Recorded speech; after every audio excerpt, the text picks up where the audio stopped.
Biar setiap kami di siang hari ini dipenuhi oleh hadirat-Mu, mengalami jamahan-Mu. Setiap kami mengalami perjumpaan dengan Engkau.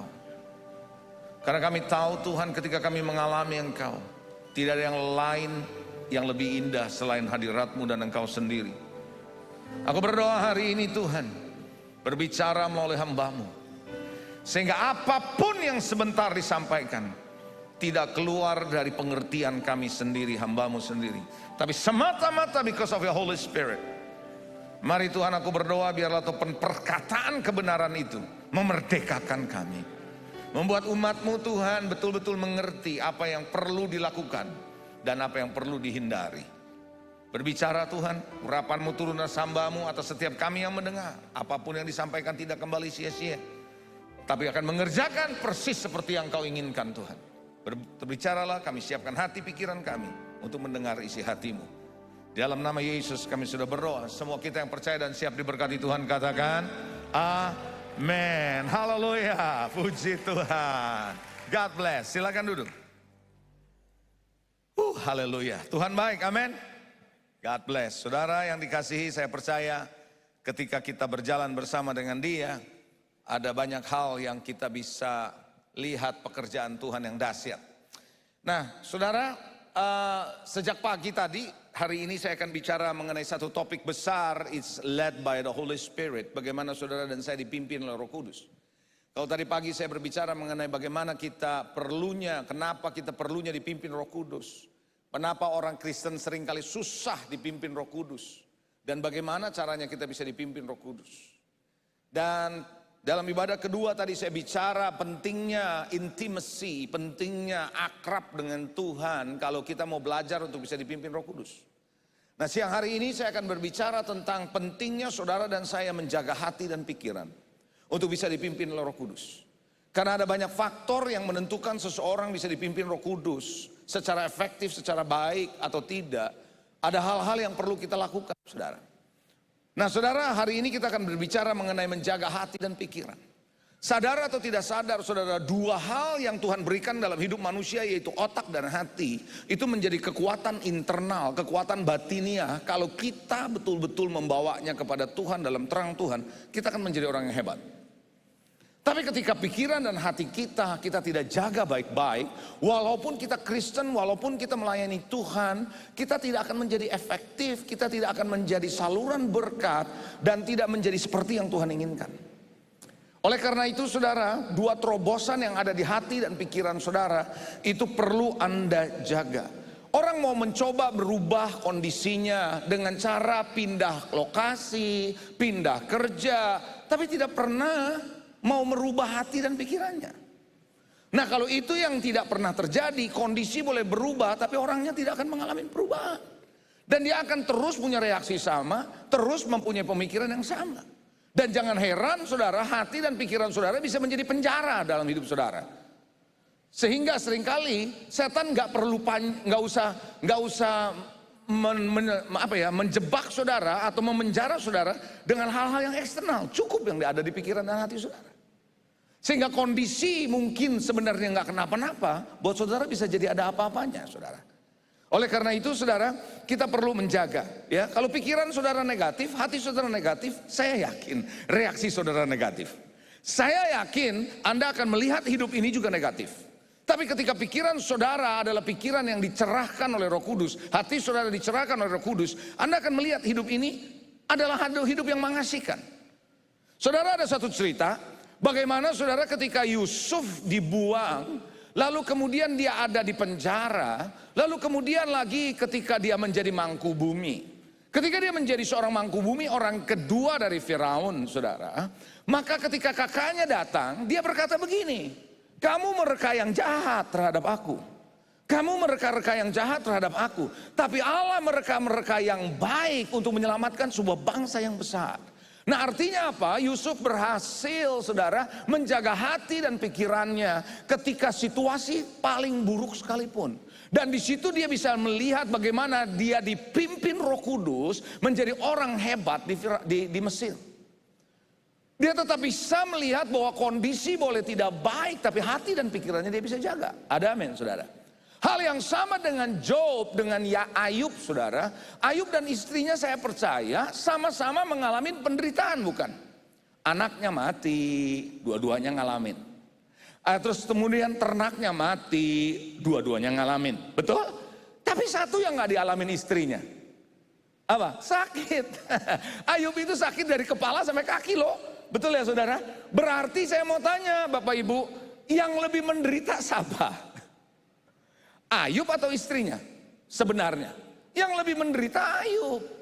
Iya dong, karena istrinya tidak menderita, tidak artinya bukan tidak menderita. Enggak semenderita Ayub karena enggak sakit, kan gitu ya. Berarti Ayub lebih menderita. Tetapi yang menarik adalah yang komplain siapa? Istri. Artinya begini saudara, kondisi bisa buruk bahkan lebih buruk Anda alami dari orang lain. Tapi tidak harus kita, saudara, yang mungkin lebih buruk harus ikut komplain atau tidak seburuk orang lain kita komplain. Bukan, karena masalahnya jaga hati. Amen. Ayub bisa jaga hati, istrinya yang nggak lebih menderita bisa bilang gini, kutuki Tuhanmu. Masih mau menyembah Tuhan? Dia bilang kamu ngomong kayak perempuan gila tuh, begitu saudara. Dalam hal ini Ayub tidak berdosa dengan bibirnya. Jadi hari ini saya mau ajak saudara, yuk kita jaga hati kita. Makanya Tuhan berkata apa? Bahwa kita harus cerdik seperti ular, tulus seperti merpati. Artinya apa? Kita harus menggunakan semua wisdom dari Tuhan dalam menghadapi hidup ini. Dan kita harus menjaga hati kita untuk selalu benar di mata Tuhan. Saudara, Anda nggak mungkin bisa berjalan lebih jauh dari pikiran saudara. Kalau pikiranmu cuma bisa berpikir sampai 1 kilometer misalnya, ambil contoh begitu, maka Anda juga hanya bisa berjalan sampai 1 kilometer. You cannot go farther, Anda nggak bisa jalan lebih jauh. Why? Karena pikiranmu cuma sampai di sana. Makanya ada ayat Alkitab bilang bahwa Allah sanggup mengerjakan jauh lebih banyak dari apa yang Anda doakan, dari apa yang Anda pikirkan. Halo, ada amin saudara? Karena pikiran kita bisa membatasi doa kita. Pemikiran kita bisa membatasi karya Tuhan bekerja dalam hidup kita. Itu sebabnya saudara, kenapa Paulus berkata, pikirkan perkara yang di atas bukan yang di bumi. Supaya saudara punya pikiran selalu selalu sinkron dengan sorga. Karena tiap hari kita berhadapan dengan orang di dunia ini. Kita berhadapan dengan masalah dalam hidup ini. Pikiran kita bisa kebawa ke sana. Tapi kalau tiap kali kita sinkron dengan Tuhan, saya percaya pimpinan Tuhan Roh Kudus dalam hidup saudara akan jauh lebih mudah. Bisa katakan amin. Mari kita melihat saudara, di dalam 2 Korintus 11 ayat yang ketiga, satu ayat yang pembukaan saya mau sampaikan kepada saudara. Ya, mari kita lihat.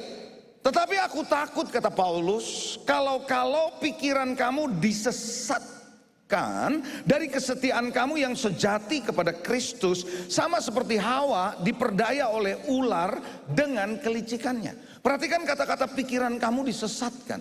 Rupanya saudara yang menyesatkan Hawa untuk bisa jatuh dalam dosa karena setan masuk memberikan pemikiran-pemikiran tertentu yang tidak sesuai dengan firman Tuhan.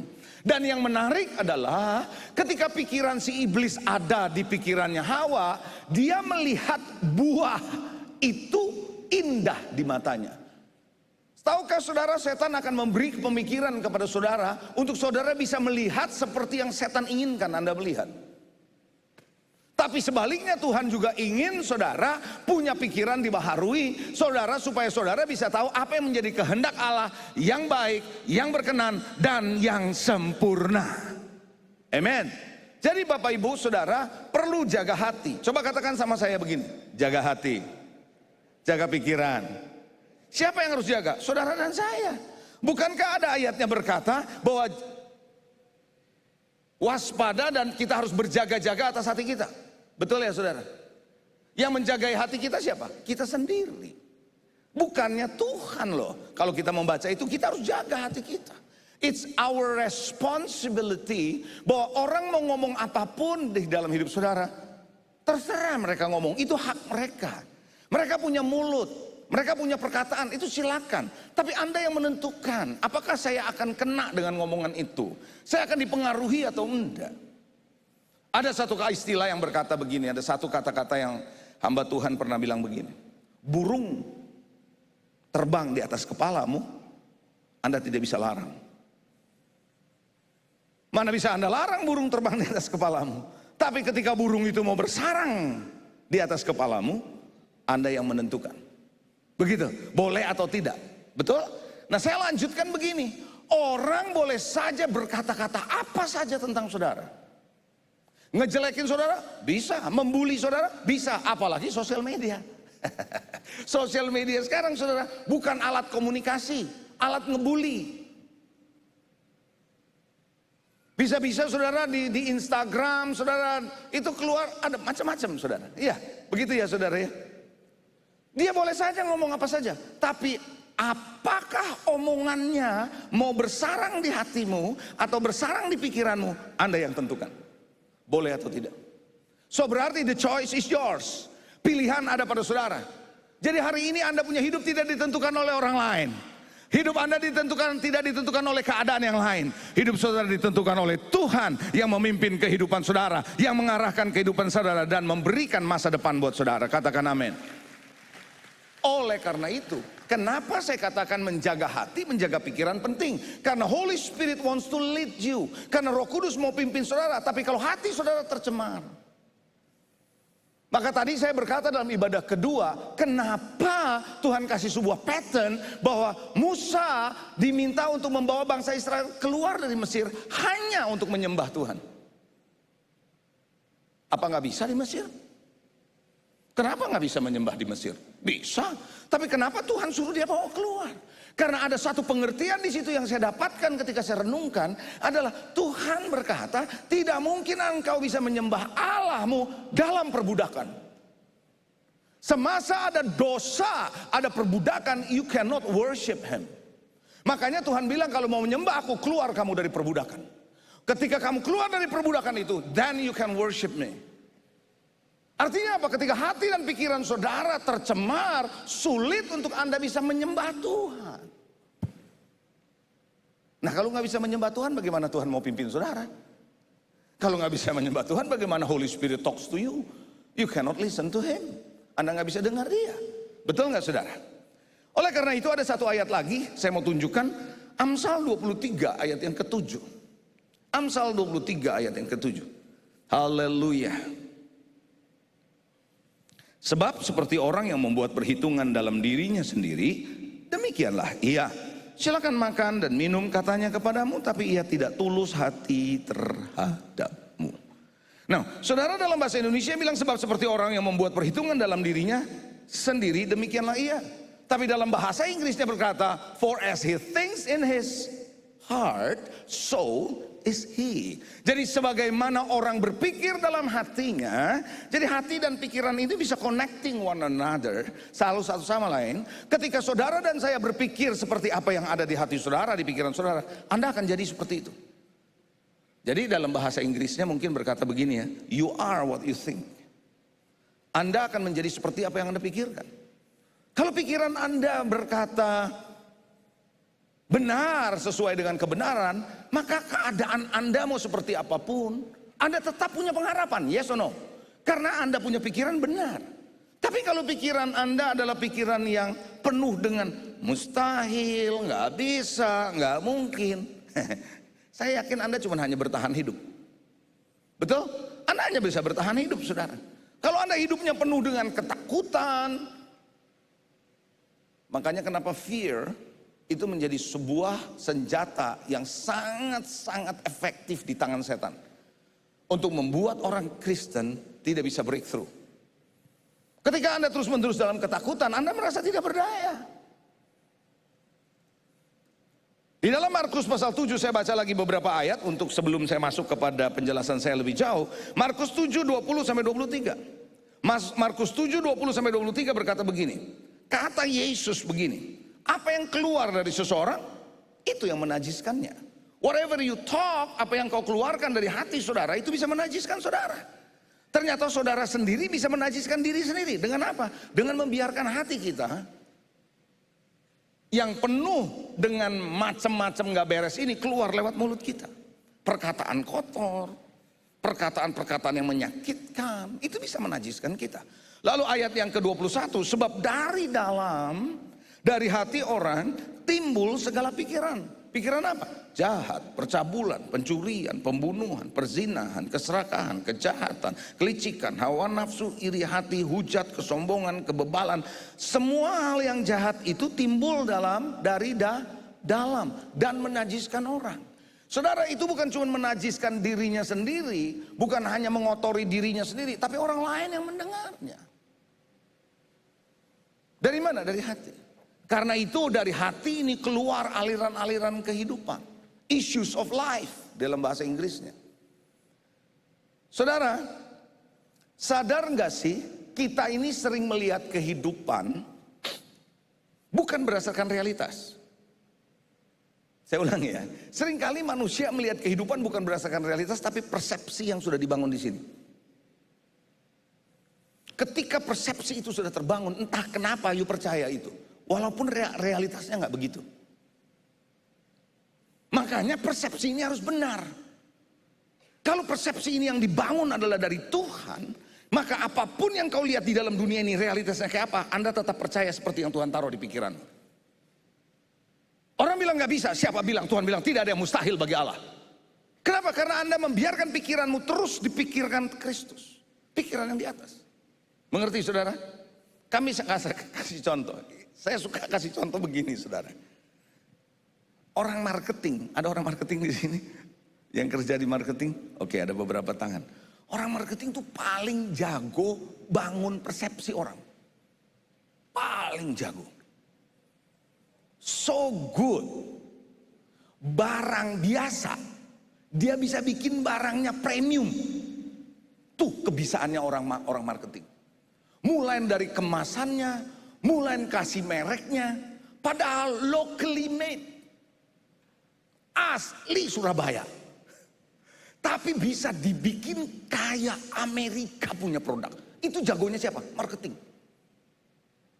Dia punya kemasan, dia punya penampilan di sosial media. Itu ada juru foto yang jago khusus untuk bisa foto barang itu kayak premium. Terus dipakai orang-orang yang pakai juga orang-orang hebat. Maka kita percaya barang itu premium. Terus dijual di mall, di dep store yang mahal. Di Jakarta saya nggak usah sebut lah dep store-nya. Pokoknya dep store yang bagus, yang mahal, kelasnya atas. Gitu. Ambil contohnya apa? Sepatu. Anda beli itu sepatu. Orang dijual di dep store mahal, di mall mahal, saudara. Sepatunya 7 juta. Anda beli. Anda percaya banget itu made in America. Amerika punya. Anda pakai sepatu itu. Persepsi sudah terbangun kan? Anda pakai sepatu itu. Temenmu lihat. Temenmu bilang begini, lu beli di Tanah Abang. Kurang ajar lu katanya. Mana gue beli di Tanah Abang, enak aja. Temennya bilang begini, itu sepatu temen gua yang bikin, jual di Tanah Abang. Itu palsu gitu. Gua bawain besok. Kita lihat head to head. Dibawain saudara. Ini cuma contoh loh ya, Ada apa nggak tahu, ini cuma contoh. Supaya saudara ngerti apa artinya persepsi. Dikasih lihat semua persis plek sama. Tapi yang beli 7 juta udah kadung dan percaya itu luar negeri, pasti tetap bilang ini palsu. Padahal realitasnya yang bikin tahu betul itu yang dijual di dep store itu ya barang dia. Tapi dia nggak bisa ngomong apa-apa, nggak boleh juga. Paham nggak dimaksud saya? Berapa banyak di antara saudara yang percaya kalau barang lebih mahal pasti kualitas lebih bagus? Benar atau enggak begitu? Bisa ya, bisa tidak kan? Iya. Tapi kebanyakan kita lebih percaya pada persepsi yang sudah ada. Hal yang sama ketika persepsi Anda sudah salah, realitasnya sebenarnya enggak begitu. Anda tetap percaya yang dipersepsi. Nah, kalau pikiranmu tadi kembali lagi, hati saudara sudah dibangun yang benar, Anda boleh lihat realitasnya sulit, Anda berkata, no, I can do all things through Christ who strengthen me. Aku cakap menanggung segala perkara di dalam Kristus yang memberi kekuatan kepadaku. Kenapa Daud berani menghadapi Goliat? Kenapa Saul nggak berani? Emang musuhnya lain? Sama, yang dihadapin Saul sama kok yang dihadapin Goliat. Sama-sama. Cuma saudara, Daud punya persepsi yang berbeda dengan Saul. Daud punya persepsi apa? Bahwa dia ternyata waktu menghadapi singa, waktu menghadapi beruang, Tuhan tolong dia. Nah, persepsi itu dia bangun. Saudara pikir gini, singa yang dihadapi Daud, singa ganas atau singa Kristen? Itu singa lapar, saudara. Bukan singa Kristen yang bilang, shalom, give me 5. Ada begitu. Itu adalah singa yang lapar, beruang yang lapar. Apa saudara pikir Daud yang masih kecil gak punya rasa takut menghadapi itu? Ada, saya yakin. Tapi dia tidak mau membiarkan hatinya, dia tidak mau membiarkan pikirannya dipenuhi oleh rasa takut waktu dia menghadapi singa dan beruang. Tapi dia penuhi pikirannya, dia penuhi hatinya dalam kepenuhan bahwa Tuhan tolong dia saat dia dikejar oleh binatang buas ini. Itu sebabnya waktu dia menghadapi Goliat, ini orang siapa yang gak bersunat gini? Dia bilang begini, kamu datang dengan pedang, aku dalam nama Tuhan. Kalau Allahku aja sanggup bebaskan aku dari cakar beruang, dari cakar singa, Allah sanggup bebaskan aku dari orang kayak gini. Realitasnya dia boleh gede, realitasnya boleh sulit, tapi aku punya Tuhan yang sudah membangun dan terbangun di pikiranku. Allahku sanggup bekerja melawan musuh ini. Pertanyaan saya, apakah pikiranmu dibangun seperti itu? Atau pikiran dan hatimu dibangun menurut pikiran dunia ini? Nah, kalau kita punya pikirannya sudah lain sama Tuhan, bagaimana mau di-zinc, bagaimana mau di-led by Holy Spirit? Makanya dari waktu ke waktu Anda harus rajin dengar firman Tuhan, rajin baca Alkitab, rajin merenungkan firman Tuhan. Amen. Hati-hati dengan berita, saudara. Hati-hati dengan informasi. Semua berita dan informasi yang Anda terima enggak selalu benar. Yang paling benar tuh firman. Enggak ada ayatnya yang bilang begini, iman timbul dari pendengaran dan pendengaran dari berita. Enggak ada. Yang ada adalah iman timbul dari pendengaran dan pendengaran akan firman Kristus. The word of Christ. Oleh karena itu saudara, jangan biarkan. Ini cerita sedikit boleh ya, kita udah melewati waktu-waktu berat lah ya.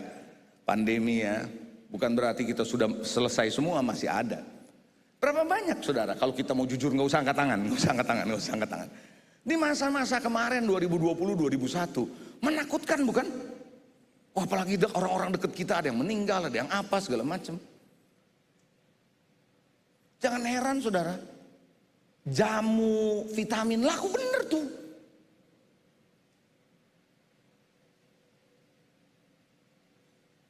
Saudara tahu kenapa?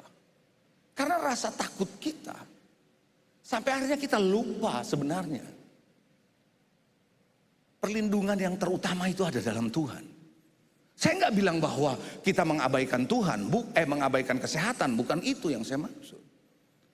Tapi akhirnya kita lupa Tuhan itu ada di mana.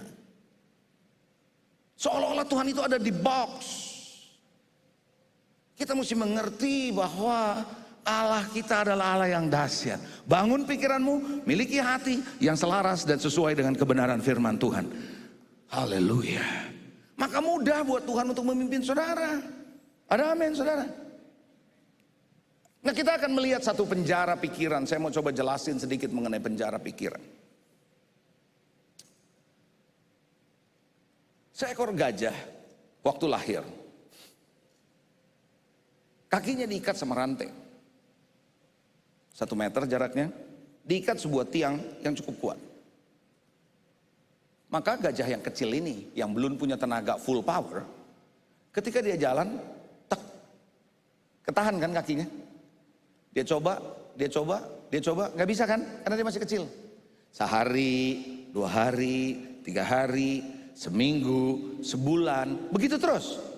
Maka jangan heran, beberapa tahun kemudian, ketika badannya dia bertumbuh, waktu dia ngalamin tek gitu, kakinya ketahan gitu, ada rantai, apakah dia akan coba untuk lepas? Enggak. Why? Karena dari kecil dia udah coba nggak bisa-bisa. Ngerti nggak maksud saya? Now waktunya tiba. Elephant, gajah ini full grown, tumbuh besar, tenaganya udah full power. Itu saudara, rantai yang kecil itu, kalaupun dia tarik pakai kakinya pasti copot itu. Mungkin sama tiangnya sekalian bisa copot. Paham maksud saya? Tapi apa yang terjadi? Waktu dia tak gini, otomatis balik. Now rantainya bukan di kaki tapi di kepala. Itu penjara. Makanya kenapa when you trust your reality, Anda lebih percaya pada realitas Anda, realitasmu akan pindah di kepalamu dan itu menjadi penjara. Dan itu sebabnya kenapa Jesus, itu sebabnya Holy Spirit sulit untuk memimpin kita ketika itu jadi penjara. Ada satu lagi contoh. Ada satu ikan, saya lupa nama ikannya.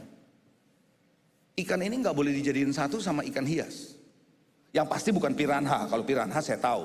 Tapi ini ikan apa gitu namanya, tapi ikan ini nggak boleh dijadiin satu sama ikan hias. Kalau ada ikan hias pasti dia dihabisin sama dia. Maka ada seorang bikin eksperimen, dibuat akuarium yang cukup besar, lalu di tengahnya dipisahkan oleh kaca, ditaruh kacanya di tengah, untuk memisahkan yang satu sama yang lain. Ini ikan hias, ini ikan yang cukup ganas untuk makan ikan hias. Tiap hari ikan hias dikasih makan, tapi ikan ini nggak dikasih makan. Supaya tingkat kelaparannya bertambah, ngerti maksud saya? So apa yang terjadi? Dia melihat lewat kaca yang terpisah itu kan tembus tuh. Dia lihat ada ikan hias yang mendekati kaca itu kan. Maka dia dekat, dia mau makan. Dor, nggak bisa. Maka bibirnya menghadang kaca itu. Sehari, begitu terus tiap hari dicoba nggak bisa. 2 hari, 3 hari, 4 hari, sampai kira-kira 7 atau 8 hari. Maka yang ngetes eksperimen ini merasa udah cukup waktunya. Aku coba angkat kaca ini. Karena beberapa hari udah mendekati hari ke-7, hari ke-8, ikan ini ketika lihat ikan hias ini nggak ditabrak lagi. Kenapa? Karena bibirnya mungkin udah jontor, saudara. Udah coba nggak bisa-bisa, ngerti maksud saya? Di hari ke-7, hari ke-8 diangkat kacanya. Mau tahu apa yang terjadi? Ikan ini, yang ganas ini, yang cukup ganas sama ikan hias bisa bersatu. Nggak dimakan. Kenapa? Sekarang kacanya sudah di kepala. Dia rasa jontornya sakit kayak apa. Rasa sakit itu sudah ada di kepalanya. Sudah ada di dalam pikiran dia. Sehingga ketika lihat ikan hias itu dia tidak makan. Why? Karena kacanya sudah pindah ke sini. Sadarkah saudara, setan akan memasang penjara di pikiran saudara. Ketika dia masuk di pikiran saudara, dia masuk di hati saudara, apapun yang sebenarnya Anda bisa breakthrough, Anda nggak bisa breakthrough. Nggak bisa terobosan. Itu yang terjadi dengan orang yang 38 tahun lumpuh di kolam Bethesda, bukan? Saudara, ketika Tuhan ketemu sama dia, Tuhan cuma tanya, maukah engkau sembuh? As simple as that. Questionnya, pertanyaannya sangat gampang. Maukah kamu sembuh? Jawabannya apa kalau mau sembuh apa enggak? Udah 38 tahun ya sakit. Jawabannya pasti mau. Tapi apa yang terjadi? Dia merasa kondisinya impossible. Karena setiap kali dia bilang, kalau kolam itu goncang, aku nggak ada yang nolong. So selama ini dia udah jadi hopeless, dia udah merasa tidak bisa, kondisinya dia harus terima ini sebagai sesuatu yang final. Tapi bagi Tuhan tidak, maukah engkau sembuh? Lalu Tuhan hanya berkata begini, angkat tilammu, bangkit, angkat tilammu, berjalanlah. Bagaimana mungkin selama ini yang namanya tilam, tempat dia mengandalkan untuk bisa tidur, dia nggak bisa jalan. Tapi tiba-tiba kok lihatnya kayaknya Tuhan kasih instruksinya kontroversi, bertolak belakang. Justru aku perlu ini untuk tidur, aku lumpuh. Tapi Tuhan bilang bangun, jalan, angkat tilammu. Artinya Tuhan seringkali mau membreak pikiranmu untuk supaya berlangkah dengan iman, bukan melihat keadaan saudara.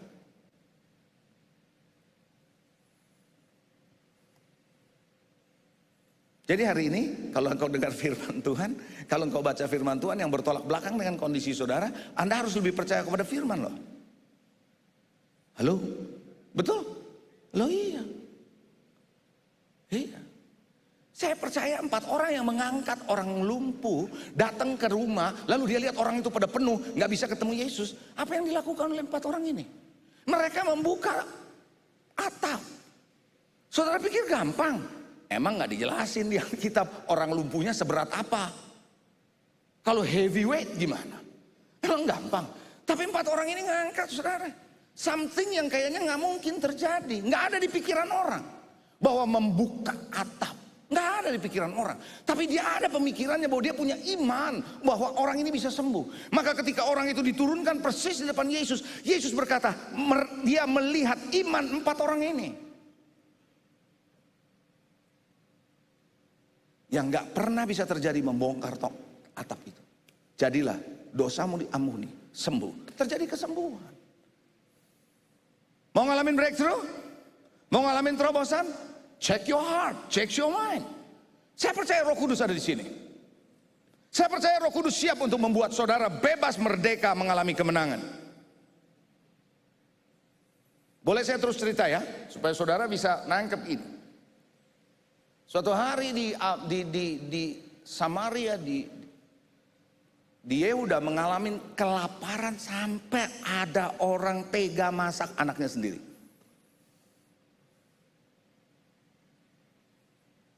Ajudan raja mendatangi Elisa. Anda baca nanti di dalam Raja-Raja. Dia datangin ajudan ini. Lalu Elisa keluar ngomongnya begini di depan ajudan. Besok harga-harga akan turun. Apa jawabannya ajudan? Emang nggak ngomong ada ehnya, cuman ini kan supaya nambah lebih seru. Pak Pendeta, kira-kira begitu kalau sekarang zamannya. Pak Pendeta ngomong jangan sembarangan. Kalaupun tingkap langit terbuka, nggak bakal itu terjadi. Elisa bilang, besok kau lihat, kamu nggak akan alami. Nah, pertanyaan saya begini, waktu saya renungkan ayat itu. Kenapa ajudan itu berani ngomong, sekalipun tingkap langit dibuka, nggak bakal itu terjadi? Why is it? Namanya ajudan raja. Kalau ajudan raja deket sama raja. Kalau deket sama raja berarti deket sama menterinya.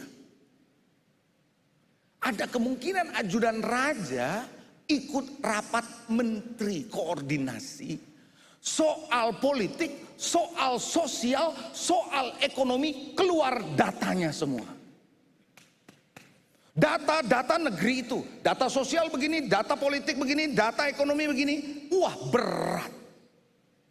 So ajudan main data. Coba bilang data. Informasinya jelas pakai data. Jadi waktu dia ngomong sama Elisa, Elisa bilang, lu gak punya data, gue punya data, lu ngomong apa? Elisa gak main data. Elisa punya Tuhan yang melampaui data, yang melampaui statistik.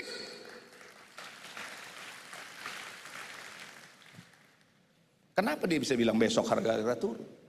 Karena dia tahu Allah sanggup mengerjakan beyond data, melampaui data, melampaui statistik. Makanya saudara, orang boleh ngomong tentang ekonomi dunia, ekonomi Indonesia, kondisi Indonesia. Boleh dibilang Bapak nggak punya data. Saya mau beritahu saudara, saya punya Allah yang dahsyat, lebih hebat daripada data yang kamu punya.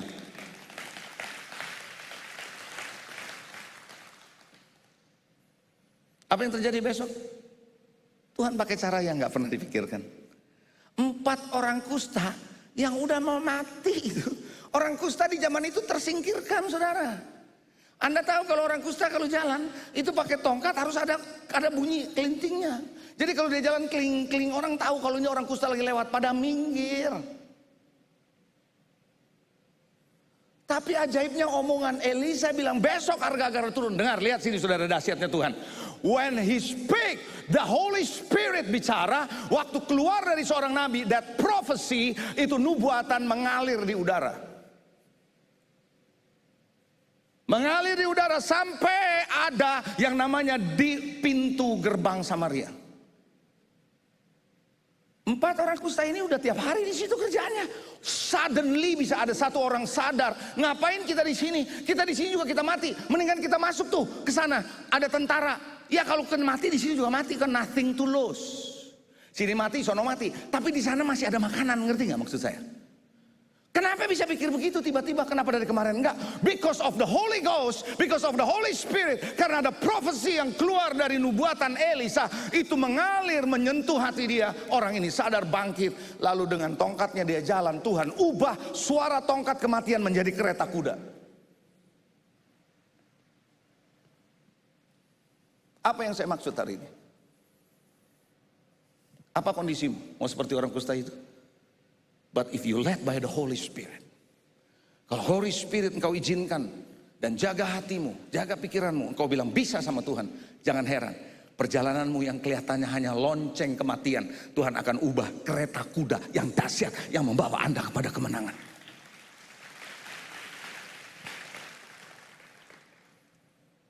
Lepaskan penjara itu. Ajudan ini di penjara pikirannya. Ada beberapa penjara pikiran saya secara cepat untuk sampaikan kepada saudara. Yang pertama adalah kekecewaan. Jangan main-main lo dengan kecewa. Kecewa, pahit, benci, itu jadi penjara. Kenapa Yesus tidak bisa bikin mujizat di kampung halamannya? Karena mereka kecewa. Ya kan ini orang yang kita kenal. Kalau Anda baca di cerita Alkitab menarik saudara. Yesus dibaptis sama siapa? Ayo, Yesus dibaptis sama siapa? Yohanes Pembaptis kan? Waktu Yohanes membaptis Yesus, dia lihat gak Roh Kudus turun? Dia kan berkata Roh Kudus turun seperti burung merpati. Bukan burung merpati, seperti burung merpati. Langit terbuka, suara terdengar, inilah anakku yang kukasihi, kepadanya aku berkenan. Betul? Jadi dia tahu gak ini Mesias? Tahu. Di pasal 11 Matius, sudah lewat waktu itu.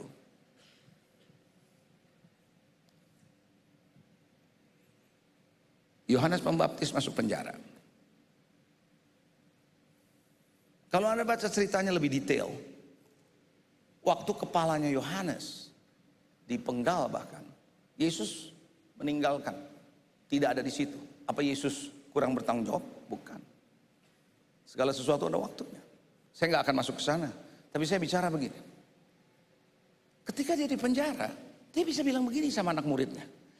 Lu tanya tuh orang, bahasa Jakartanya gitu ya. Ya nggak begitu bahasa Alkitab. Coba kamu tanya, apakah itu adalah Mesias atau ada yang lain yang harus kita tunggu? Kan lucu. Yang baptis dia. Tapi kenapa jadi nanya? Ini Mesias yang benar atau yang harus aku tunggu? Dia lihat kok ada Holy Spirit.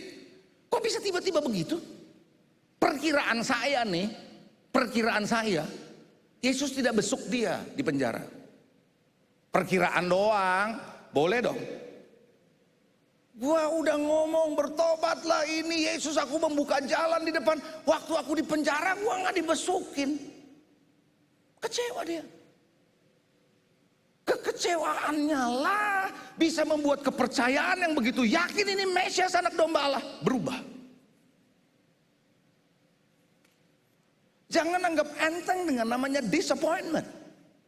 Lalu Yesus bilang sama murid-muridnya, kasih tahu sama bosmu Yohanes bahwa orang timpang jalan, orang lumpuh jalan, orang buta melihat, dan kasih tahu jangan kecewa.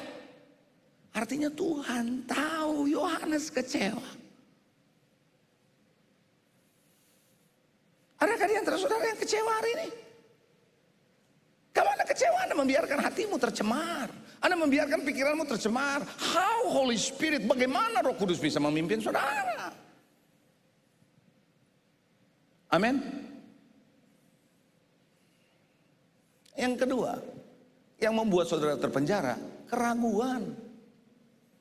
Anda ragu-ragu gitu, gak yakin betul. Yakobus berkata, jangan bimbang kalau minta. Kalau bimbang itu seperti gelombang air. Laut yang kian kemari. Jangan mendua hati. Karena orang yang mendua hati tidak akan tenang dalam hidupnya. Dan jangan menyangka dia bisa mendapat sesuatu dari Tuhan. Adakah di antara saudara hari-hari ini sedang mengalami keraguan? Kenapa keraguan? Karena kita based on facts. Kita berdasarkan data. Kita berdasarkan fakta. No, orang Kristen hidup bukan berdasarkan fakta. Orang Kristen hidup karena iman.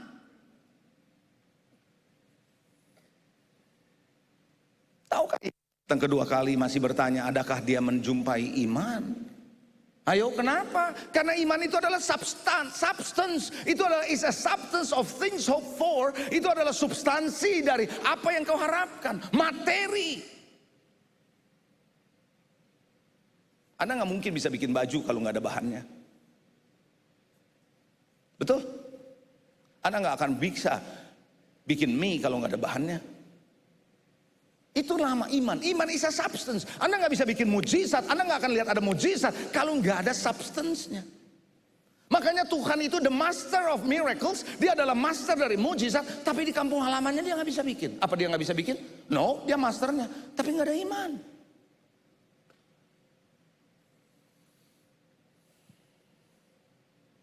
Saya suka ngomong begini. Kalau Yesus nanti datang kedua kali ya, dia nggak nanya saudara gini, jangan tersinggung ya, jangan tersinggung. Dia nggak nanya gini, kamu lagi pelayanan atau bukan? Kamu lagi pelayanan atau lagi di bioskop?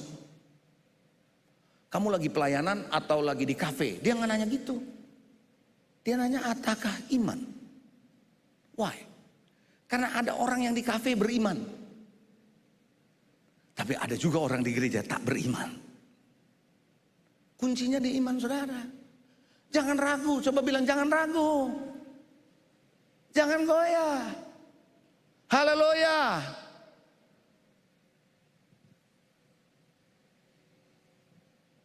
Di masa pandemi saya banyak dengar kesaksian dari beberapa jemaat saya. Yang impossible, yang gak mungkin Tuhan bikin breakthrough. Bahkan dia ngalamin percepatan yang dahsyat. Siapa bilang Tuhan tidak bisa bikin? Kalau Tuhan mau bisa.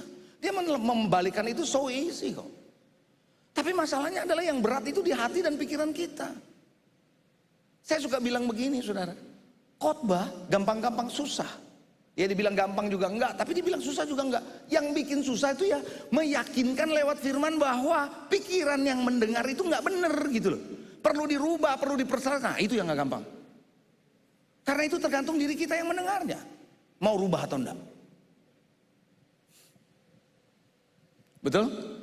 Ya jangan heran ada orang Kristen udah 20 tahun tidak pernah berubah dulu sekarang dan selama-lamanya. Amin. Kan gitu. Yang ketiga, kenapa kita dipenjara pikiran kita? Karena kita punya keterbatasan. Kita hidup dalam keterbatasan, kita hidup dalam kelemahan. Saya punya keterbatasan pastor, saya kurang, saya nggak bisa, nggak kayak pastor, nggak kayak ini, nggak kayak dia mah hebat, bahasa Inggris bagus, semua bagus, saya bahasa Inggrisnya Inggris Jawa, kan gitu. Tahu Inggris Jawa? Kalau yang medok bahasa Inggrisnya medok, tahu medok saudara? Maaf ya jangan tersinggung, ini cuma hanya demi untuk hanya just for fun ya. Kalau yang medok bahasa Inggrisnya gini. What do you mean by that? Gitu. What do you mean by that? I don't know, alam.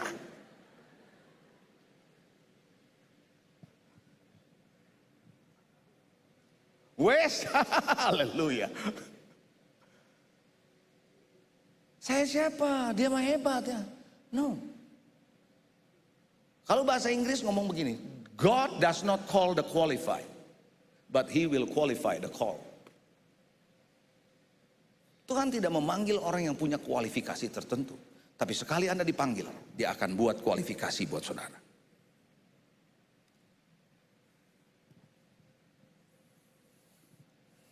Siapa yang tahu, saya paling suka kalau pakai ilustrasinya ini. Siapa yang tahu seorang bernama Nick yang gak punya kaki, gak punya tangan? Coba saya mau lihat. Oke, Anda pasti pernah dengar kesaksiannya kan? Pernah? Pertanyaan saya, Anda dikuatkan dengan kesaksian itu? Yang dikuatkan angkat tangan dengan kesaksiannya? Sangat dikuatkan, yes. Bahkan bisa nangis, kita bisa jadi kuat, kita jadi ada pengharapan gitu ya. Saya tanya sama saudara, mikir dikit ya. Mau belajar mikir sebentar ya, saya kasih Anda pikir. Seharusnya yang dikuatkan yang punya tangan apa yang gak punya tangan? Tell me, come on. Yang mestinya dikuatkan, yang punya tangan, punya kaki, atau yang gak punya tangan, gak punya kaki? Pikir baik-baik. Harusnya yang gak punya tangan, yang gak punya kaki dong. Kita yang lengkap, kita bilang, bro tenang, Tuhan baik, Tuhan setia, Tuhan. Mestinya gitu, tapi dia yang memberi kekuatan kepada kita. Dia punya kelemahan, dia punya kekurangan, dia punya keterbatasan, tapi dia punya yang kita gak punya. Pengharapan dalam Tuhan, iman dalam Tuhan, percaya pada Tuhan di tengah keterbatasan.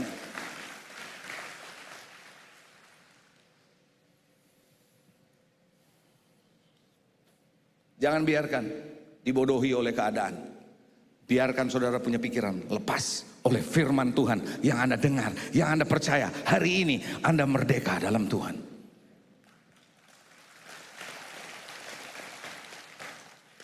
Terakhir, bagaimana bisa menjaga hati saudara? Yang pertama, kalau mau jaga hati, saudara harus tetap fokus ke Tuhan. Kondisimu mau berat apapun, fokus ke Tuhan. Kenapa?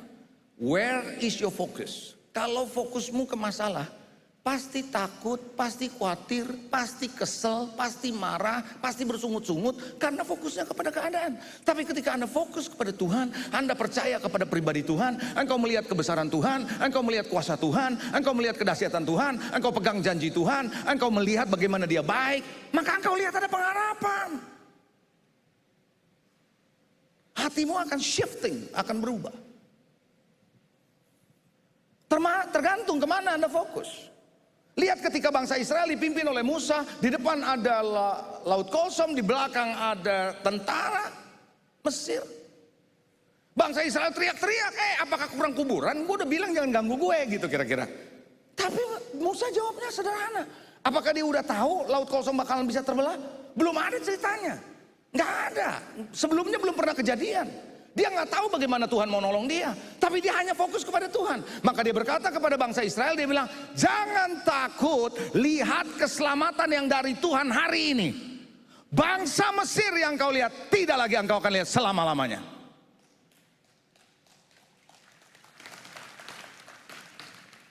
Kalau seorang leader di penjara pikirannya, pasti ngikut masa akan ketakutan. Kenapa dia bisa ngomong gitu? Karena dia fokus Tuhan. Karena dia lihat bagaimana Tuhan pimpin dia hidupnya. Hari ini makanya pengalamanmu bersama dengan Tuhan itu sangat-sangat penting. Katakan amin. Jadi itu sebabnya pegang firman. Dengar firman. Jangan malas baca Alkitab. Jangan banyak merenungkan firman. Oh iya, itu yang apa yang dilakukan oleh Pastor Philip. Bukan karena orangnya ada di sini. Dari tadi pagi saya udah ngomong saudara. Yang namanya saat teduh. Jangan main-main itu.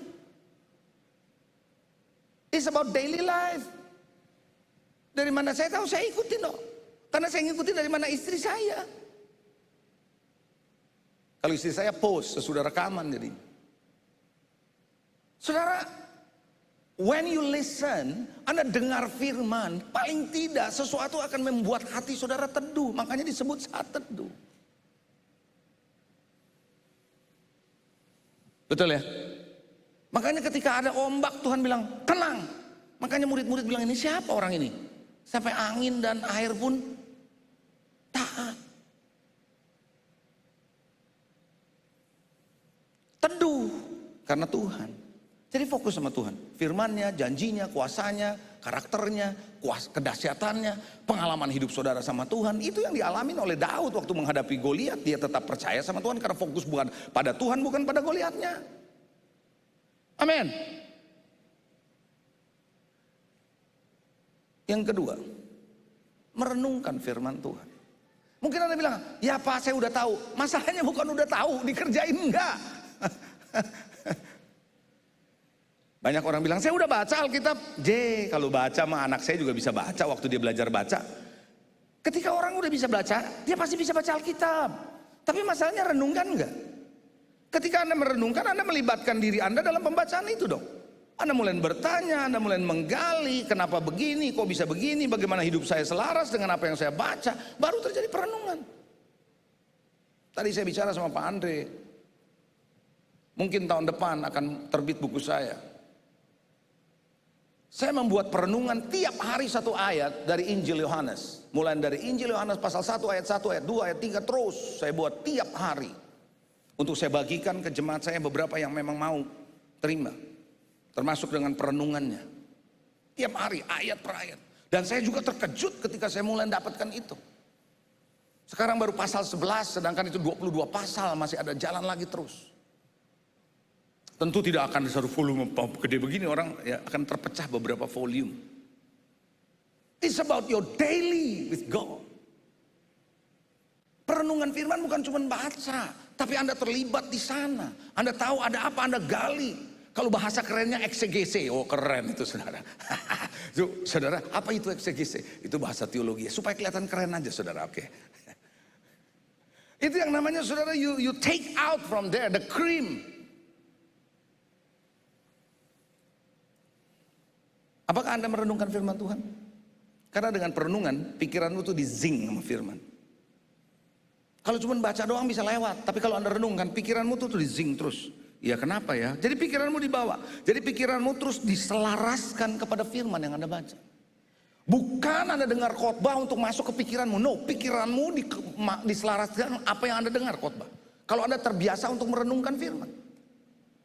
Makanya merenungkan firman bukan hanya harus ada di ruang doamu. Bahkan waktu Anda di kafe sekalipun, waktu Anda belanja sekalipun, itu Anda bisa renungkan. Itu dahsyatnya. Karena pikiran ini nggak ada yang bisa lihat, ada di dalam, tapi dahsyatnya luar biasa. Nah ketika Anda merenungkan firman dalam setiap saat, saya percaya Roh Kudus bisa memimpin saudara. He can talk, dia bisa bicara. When your spirit is active, ketika rohmu aktif, ketika pikiranmu aktif dengan Tuhan, it's easy, sangat mudah buat Tuhan to lead you, untuk memimpin saudara. Karena roh manusia itu pelita yang menerangi seluruh lubuk hati. Amin. Terakhir yang ketiga, kendalikan Anda punya keinginan. Pak, tapi saya lihat Crazy Rich ya. Punya Lambo, punya ini, punya ini. Saya kasih tahu saudara, richnya hilang, tinggal easy.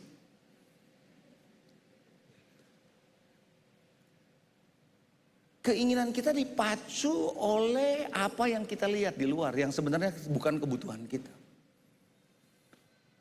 Alkitab berkata, pikirlah sedemikian rupa supaya engkau bisa menguasai menurut ukuran imanmu. Kalau enggak, keinginan itu akan memacu saudara, membuat saudara akhirnya terpenjara oleh berbagai macam keinginan.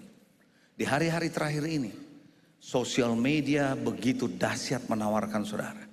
Kalau Anda yang suka belanja di platform online, itu dari waktu-waktu keluar promo-promonya, betul nggak? Ada. Kenapa saya tahu? Karena saya suka belanja juga online. Karena malas keluar, bukan apa-apa saudara. Jadi hari ini saya mau ingatkan sama saudara. Belajar bisa kendalikan pikiran dan hati saudara. Jaga hati, jaga pikiran. Maka Roh Kudus akan mudah memimpin saudara. Dan saya percaya engkau akan berkemenangan. God bless you. Mari kita berdoa, kita bangkit berdiri, arahkan hatimu kepada Dia. Tuhan, aku percaya hari ini Engkau berbicara kepada kami banyak hal.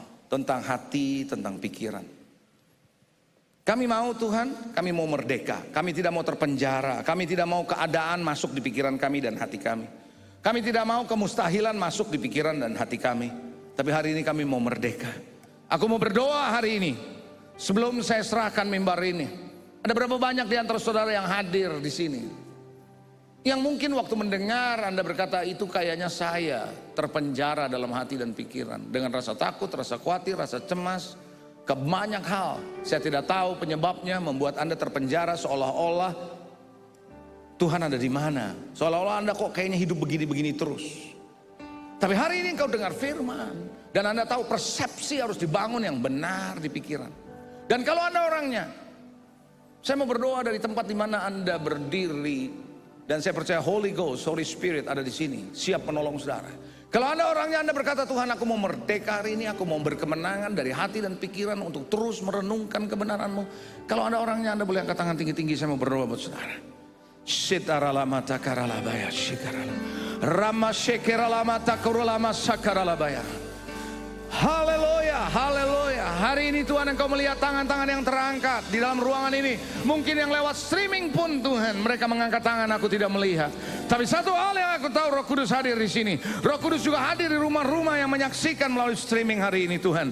Hari ini aku berdoa mereka yang mengangkat tangan, Engkau lawat di tempat mereka. Engkau bukakan pikiran mereka, bukakan hati mereka. Segarkan Tuhan lewat firman-Mu. Sehingga lewat firman-Mu ada cahaya. Lewat firman-Mu Tuhan ada pelita. Menyala kembali dalam hati mereka. Dan mereka bisa mengerti, mereka bisa tahu bahwa Tuhan adalah jawaban, bukan dunia ini.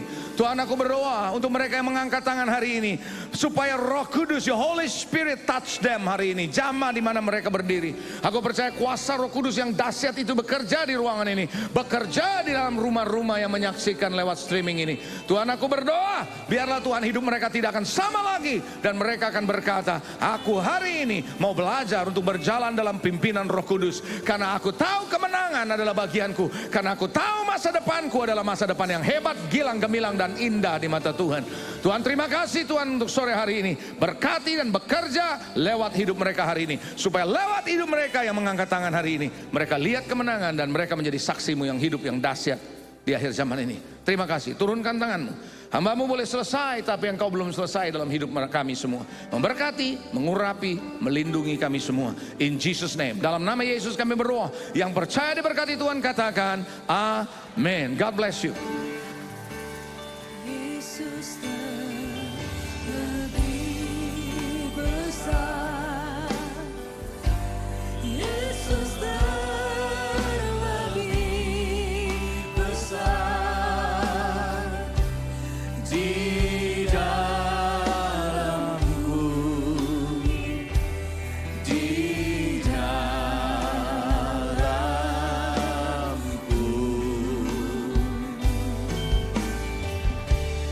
Yesus lebih besar, Yesus lebih besar di dalamku selama-lamanya. Yesus lebih besar.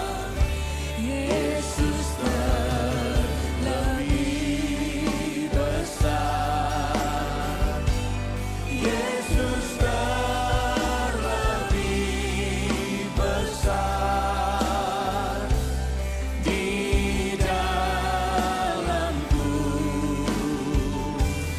di dalamku.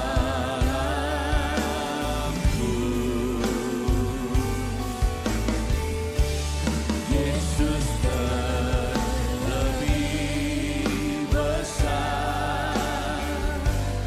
Yesus lebih besar di dalamku selama-lamanya. Serahkan hati pikiran kepada Tuhan. Yesus terlebih besar, Yesus terlebih besar. Sungguh ya Tuhan, Yesus terlebih besar di dalam hatiku, di dalam pikiranku. Yesus, Kau selalu bertahta di sana. Yesus terlebih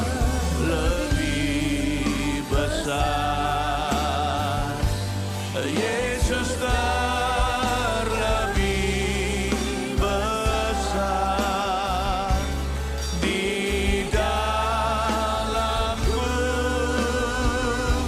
selama-lamanya. Di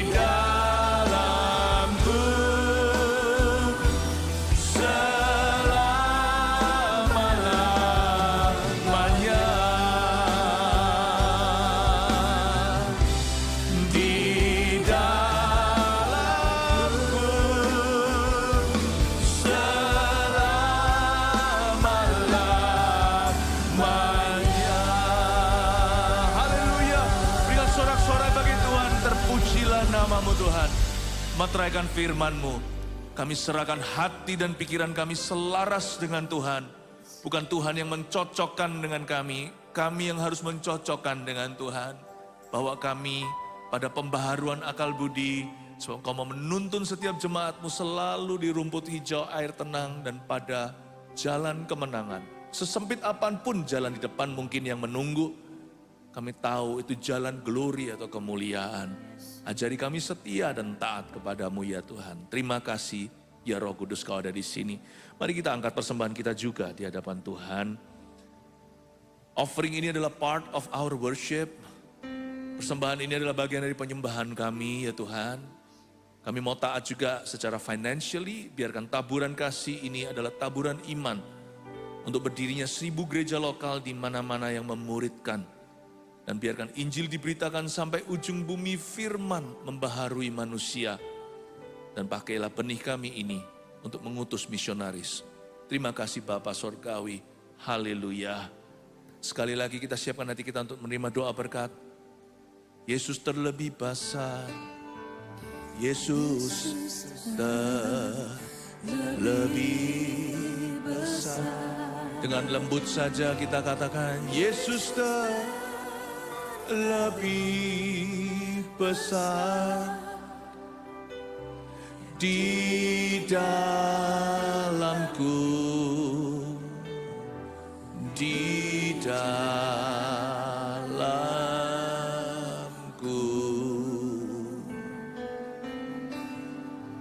Yesus terlebih besar. Yesus terlebih besar. Di dalamku selama-lamanya, di dalamku, dalam hati dan pikiranku, di dalamku selama-lamanya. Dalamku Tuhan, di dalamku selama-lamanya. Ulanglah membawa berkat dari Allah Bapa, kasih karunia dari Yesus Kristus, pengurapan dari Allah Roh Kudus menyertai kita, akal budi dan hati dipimpin oleh Allah. Di dalam nama Yesus bawalah damai sejahtera. Yang percaya sama-sama katakan, amin. God bless you. Silakan duduk. Yang pertama kali hadir silakan ke Welcome Lounge yang di depan pintu masuk sana. Tuhan Yesus memberkati kita semua.